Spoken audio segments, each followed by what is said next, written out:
राधे राधे बच्चों। चलिए आज फिर शुरुआत करते हैं अपनी एक शानदार क्लास। तो इससे पहले वाली क्लास में हमने क्या सीख लिया था कि एवरेज पावर कितनी आती है। तो एवरेज पावर में एक टर्म आपको और मिला था, वो टर्म था जब हमने एवरेज पावर निकाला तो V R M S I R M S cos five. आज इसी कॉस फाइव के बारे में सीखना है और इसी कॉस फाइव को हम क्या बोलते हैं, पावर फैक्टर। तो आज की क्लास होने वाले पावर फैक्टर और साथ में वाटलेस करंट क्या होती है। तो चलिए समझते हैं पावर फैक्टर को। पावर फैक्टर नोटेशन होता है cos फाइव। तो देखिए पावर फैक्टर क्या है, ऐसा फैक्टर जो किसी एसी सर्किट में डिसाइड करे पावर कितनी होगी, उसी फैक्टर को हम क्या बोलेंगे, पावर फैक्टर। तो पावर फैक्टर क्या होता है, it is a factor which decides power in AC circuit known as power factor. तो ऐसा फैक्टर जो किसी सर्किट में पावर को डिसाइड करे उसी को बोलेंगे पावर फैक्टर। और बात करें मैथमेटिकली कितना आएगा, तो मैथमेटिकली होता है it is the ratio of resistance and impedance. तो मैथमेटिकली ये रेजिस्टेंस और इम्पीडेंस का रेशियो होता है। अब रेजिस्टेंस को लिखते हैं आर से और जेड को इम्पीडेंस। तो कॉस फाइव का तरीका कितना, आर बाई जेड। इसी कॉस फाइव को बोलते हैं पावर फैक्टर। जहां पे जो फाइव है इसका मतलब होगा फेज डिफरेंस, कि सर्किट में कितना फेज का डिफरेंस है, उसी के हिसाब से हम निकाल लेंगे पावर फैक्टर। अब टोटल 7 टाइप के सर्किट पढ़े थे, कौन कौन से थे, एक pure resistive, pure conductive, pure inductive, फिर आरएल, आरसी, एलसी और फिर आरसीएल सर्किट। फिर जैसे सर्किट कंप्लीट होंगे उनमें पढ़ा था फेज का डिफरेंस। जैसे फेज का डिफरेंस आए फिर निकाल लेते हैं पावर फैक्टर। तो चलिए शुरू करते हैं इसे निकालना।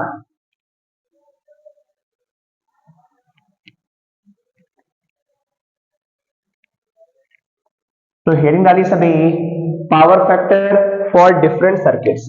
तो एक टेबल बनाएंगे जहां पर हम सभी को समझेंगे। Power factor for different circuits. अब देखिए ध्यान से, सबसे पहले हमने पढ़ा था प्योर रेजिस्टिव सर्किट। पहला वाला फैक्टर यही था, प्योर रेजिस्टिव सर्किट। अब जो प्योर रेजिस्टिव सर्किट था इसमें सिर्फ लगा था रेजिस्टेंस। तो प्योर रेजिस्टिव सर्किट में हमने पढ़ा था फेज का डिफरेंस आता है 0, वोल्टेज और करंट सेम फेज में होते हैं। तो यहाँ पे cos फाइव, अब फाइव की वैल्यू 0 है तो cos 0 की वैल्यू कितनी, 1, मतलब पावर फैक्टर आएगा 1। तो इसमें बताइए एवरेज पावर कितनी आ जाएगी, V R M S, I R M S और cos फाइव की वैल्यू है 1। तो average power V R M S into I R M S. लेकिन कंडीशन क्या है, सर्किट क्या होना चाहिए, प्योर रेजिस्टिव। तो याद रखना है अगर सर्किट प्योर रेजिस्टिव है तो average power V R M S I R M S. दूसरा प्योर इंडक्टिव सर्किट, अगर सर्किट प्योर इंडक्टिव है मतलब सर्किट में सिर्फ एल लगा हुआ है, तो फाइव इक्वल टू कितना, 90। फेज डिफरेंस कितने का, 90 का। अब अगर फेज डिफरेंस 90 का है तो पावर फैक्टर आएगा cos फाइव cos 90। तो cos 90 की वैल्यू 0। इसमें पूछा जाए एवरेज पावर तो V R M S I R M S cos 90 आएगा 0, तो एवरेज पावर की वैल्यू 0। इसका मतलब प्योर इंडक्टिव सर्किट है तो एवरेज पावर कभी भी कोई न्यूमेरिकल आ जाए और दिया हो प्योर इंडक्टिव सर्किट तो तुरंत सॉल्व ही नहीं करना, एवरेज पावर 0।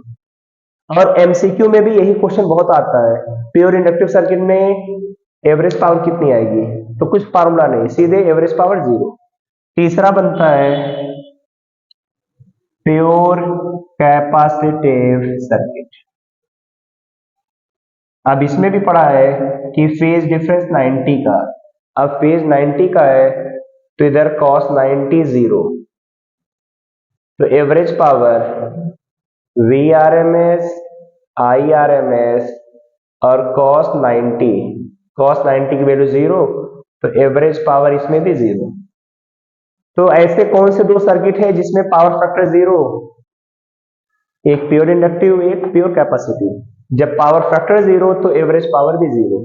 तो मस्ट है याद रखना कि एवरेज पावर दो सर्किट में 0 आएगी, एक प्योर इंडक्टिव और एक प्योर कैपेसिटिव। सबसे ज्यादा पावर किस सर्किट में आती है? तो याद रखना है प्योर रेजिस्टिव। एपी एवरेज की मैक्सिमम वैल्यू है, इससे ज्यादा किसी सर्किट में पावर का लॉस नहीं होता। सबसे ज्यादा लॉस होगा प्योर रेजिस्टिव सर्किट में। फिर चौथा जो सर्किट बनता है, चौथे सर्किट का नाम है आरएल सर्किट। अब आरएल सर्किट सिखा चुके हैं। आरएल सर्किट क्या होता है? P average, V R M S, I R M S, cos phi. अब इसमें पढ़ा था कि कॉस फाई की वैल्यू क्या आती है।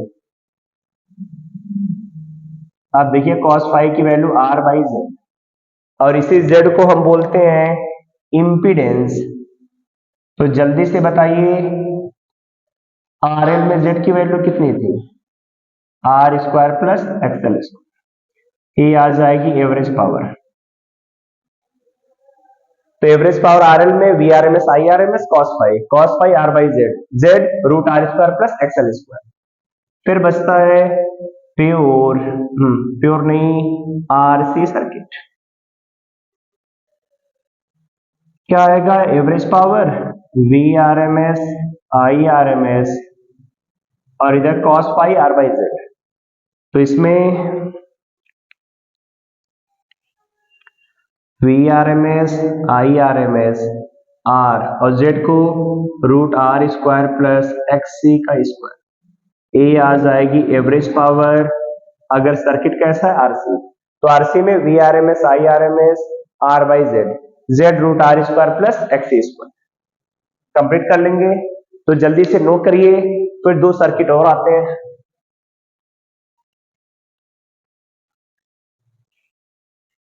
जो छठा सर्किट है that R L R C हो गया, एल सी। तो इसमें भी वही V R M S, I R M S, R by Z.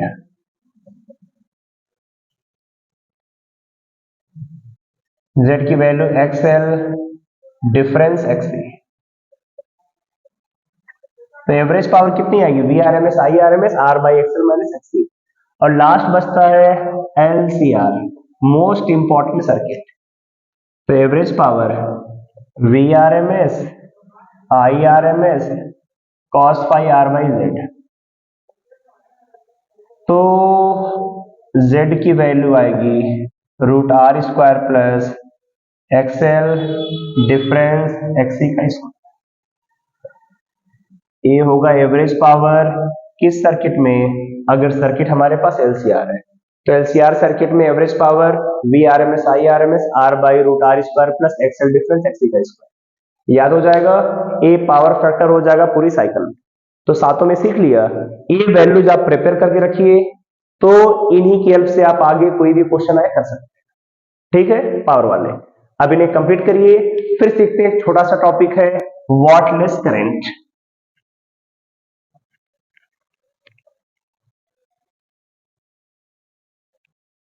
Heading डालिए वॉटलेस करंट। नाम सही लग रहा है, वॉटलेस। वॉटलेस करंट दो नंबर या एक नंबर में पूछा था वॉटलेस करंट क्या है। तो बताइए वॉटलेस करंट क्या होगी? नाम ही लग रहा, वॉट का मतलब पावर, लेस का मतलब जहां जीरो हो जाए। तो ऐसा सर्किट जहां पे पावर जीरो हो जाए। तो बताइए ऐसा कौन सा सर्किट था जहां पे पावर जीरो थी? पीछे देखा भी, अगर सर्किट में एल हो या सी हो तब पावर जीरो, और पावर जीरो तो सर्किट में जो फ्लो होने वाली करंट है उसी का नाम क्या है? Wattless current. तो वॉटलेस करंट क्या होगी? If A circuit contains only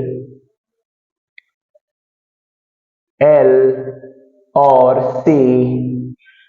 If a circuit contains only L or C, then average power will be zero in the circuit. Then the current flowing in the circuit, known as wattless current, उसी current का नाम क्या है? Wattless current. तो बताइए wattless current क्या है? ऐसा सर्किट जिसमें सिर्फ एल या सी हो तो एवरेज पावर जीरो, तो सर्किट में फ्लो होने वाली करंट को क्या बोलेंगे? Wattless current. तो P average, V R M S, I R M S, और एल और सी हैं तो फेज डिफरेंस 90 का, तो एवरेज पावर जीरो। और अगर एवरेज पावर जीरो तो सर्किट का नाम क्या होगा? प्योर इंडक्टिव या प्योर कैपेसिटिव। और जो पावर आएगी जीरो तो सर्किट में फ्लो करने वाली करंट बन जाएगी वॉटलेस करंट। समझ में आ गया? तो वॉटलेस करंट क्या है? जिस सर्किट में एल या सी हो, एवरेज पावर जीरो, तो सर्किट में आने वाली करंट उसी का नाम होता है वॉटलेस करंट। ठीक है, समझ में आ गया?